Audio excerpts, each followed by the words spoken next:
Som un equip amb experiència però renovat, integrat per persones que representen els diferents àmbits socials de la parròquia. Seguirem la línia dels últims 8 anys i anirem un pas més enllà. Desenvoluparem el pla de reactivació econòmica del Pas de la Casa i Encamp.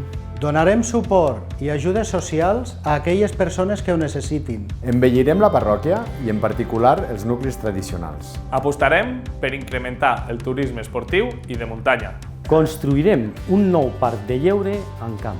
Crearem una plaça central al Pas de la Casa amb activitats culturals i d'oci. Crearem una sala per a la gent gran al Pas de la Casa. I a Encamp ampliarem el casal del poble. La gestió econòmica responsable ha permès fer importants inversions. El deute s'ha reduït en uns 25 milions d'euros. Per una millor qualitat de vida s'han renovat les avingudes principals d'Encamp i el passeig de Moracar.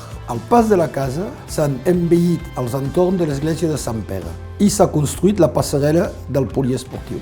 Volem anar més enllà, amb un projecte per fer d'Encamp un referent en molts àmbits. Construirem nous aparcaments al Funicamp i Prada de Moles. Portarem més juny el sector econòmic de la neu amb una nova concessió i així crearem riquesa per a tothom. Unirem Encamp i el llac d'Engolasters amb un telefèric. Per a aquest ambiciós projecte necessitem el vostre suport i la vostra complicitat. Us demanem que el 15 de desembre ens feu confiança.